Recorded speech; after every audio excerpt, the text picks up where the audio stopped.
Nabiullah Ibrahim alaihissalam ketika tengah membangun Ka'bah, doa di depan Ka'bah, Rabbana wab'ats fihim rasulan minhum.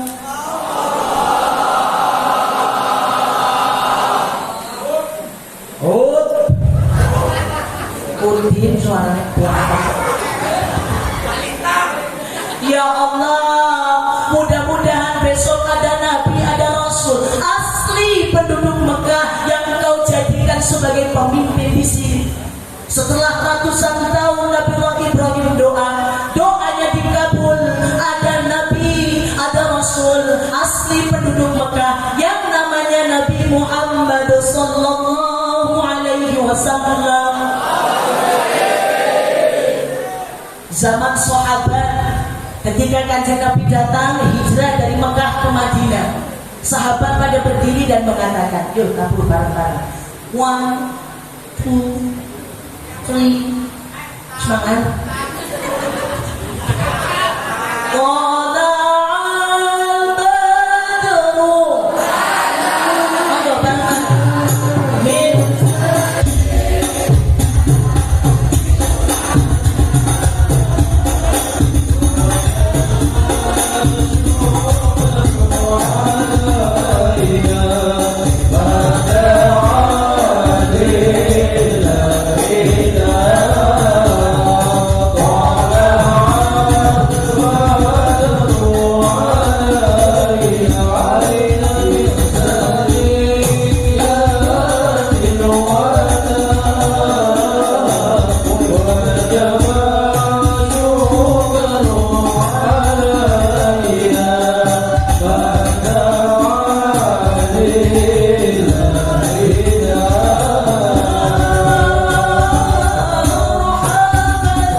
Jika cinta adalah puncak kita untuk mengikhlaskan, maka mahalul qiyam adalah puncak ketika kita merindukan Nabiullah Muhammad sallallahu alaihi wasallam. Kita bayangkan guys, coba kita bayangkan saja ketika kita tengah berdiri, tola'al badru alaina, ternyata di depan kita ada Kanjeng Nabi.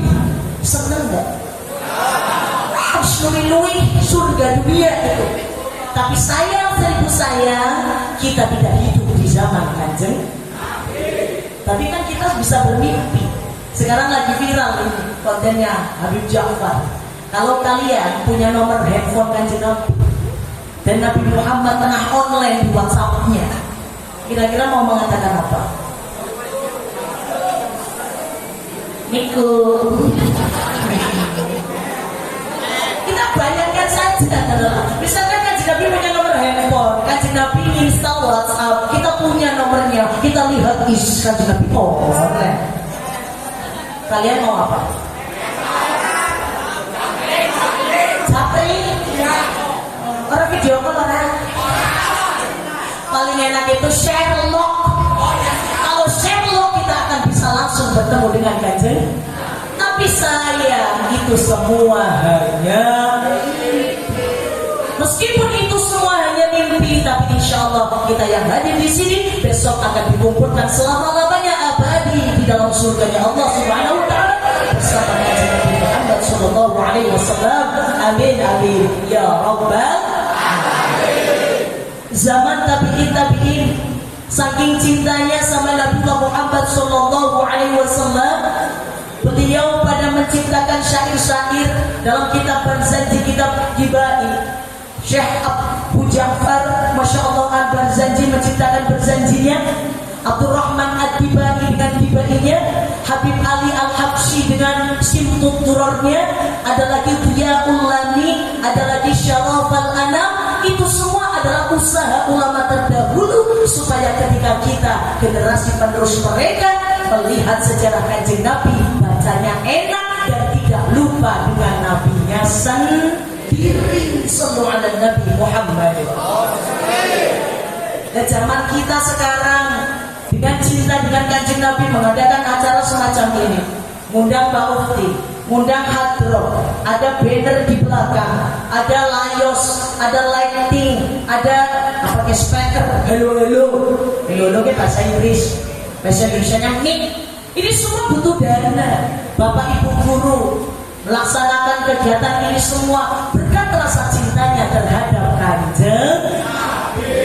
Cuma kadang jangan sampai salah, kita ngakunya cinta sama Kanjeng Nabi, saya mau ikut zikirah, saya mau ikut maulid, ternyata caranya salah. Bilang sama orang tua, mah aku mau berangkat majelis Az-Zahir ya, ternyata berangkatnya sambil maksiat, bonceng pon dekap toel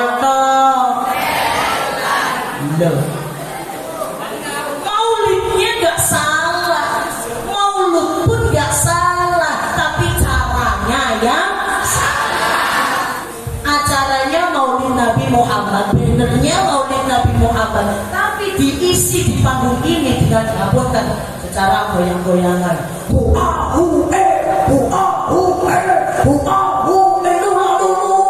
Bukan itu. Benernya peringatan maulid Nabi, tapi diisi di panggung dengan goyang-goyangan. Maulidnya tidak salah, cuma ada cara kita yang salah. Na'udzubillahimin. Padahal kita itu patut bangga jadi umat Nabi, sampai-sampai diiringi sama Nabiullah Musa.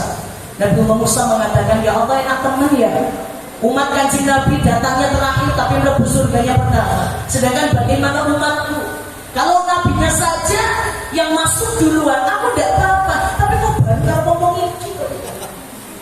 Kita patut berbahagia sebab kita datang bersama Kanjeng Nabi Muhammad Sallallahu Alaihi Wasallam. Sallallahu ala Nabi Muhammad. Nah, sekarang saya mau nanya nih, jawab ya, istek. Halo. Tek. Istek. Istek. Jawab ya. Ayo kita ngaji bareng-bareng ya. Ayo jawab. Kalau misalkan kita hidup di dunia ini cuma mengerjakan perkara yang wajib saja, cuma sholat 5 waktu, cuma puasa Ramadan, menghalalkan yang halal, mengharamkan yang haram, apakah dengan itu bisa membawa kita masuk surga? Tanpa ditambah sedikit amal lain seperti sunnah, cuma wajib saja, bisa? Bisa? Maksudnya bisa, neneknya orang, ya insya Allah. Bisa enggak?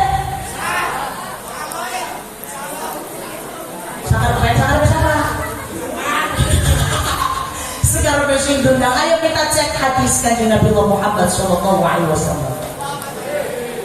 Awaita idza shallaitul maktubat wa sumtu Ramadan wa ahlaltul halal wa haramtul haram wa lam azid ala dhalika syai'an.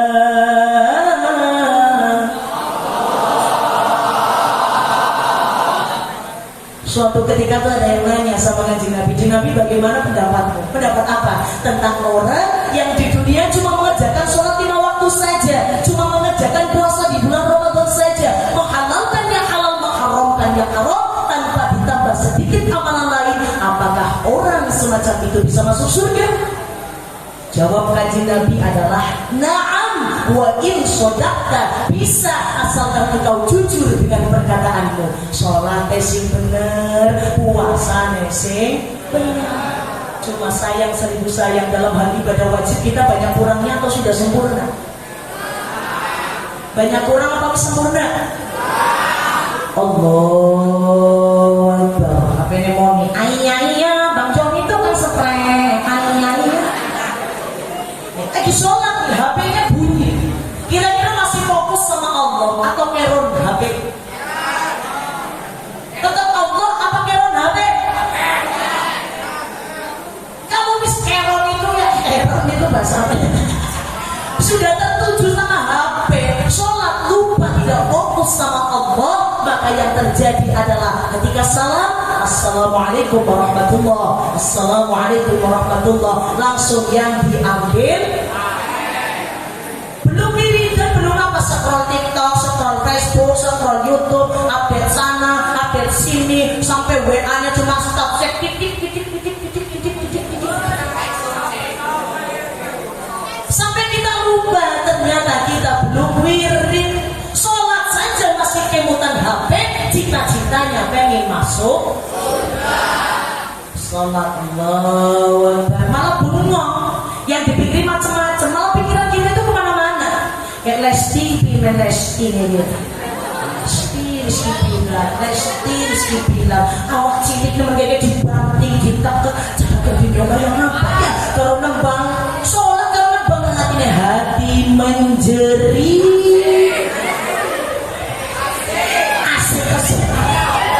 Hati menjerit asik. Ya Allah, na'udzubillahi min.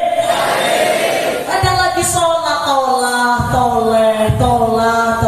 Hati-hati yang suka sholat itu ada ilmunya. Kalau kita di masjid, kalau kita di musola, sholatnya itu jangan di tengah lawang, jangan di depan pintu, sebab kita yang sholat, orang yang lewat yang dapat dosanya. Maka paling tidak kalau kita tengah sholat, cari posisi yang pojok, yang jarang orang lewat.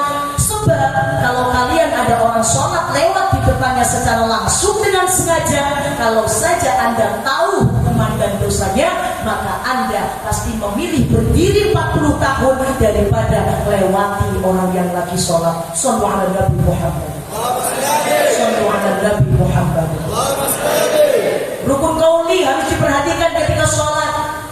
Kalau jenengan ikut Imam Syafi'i, maka ketika takbiratul ihram, Allahu Akbar, paling tidak minimal itu bacaan terdengar oleh telinga sendiri. Fatihah, jangan ketika Fatihah menang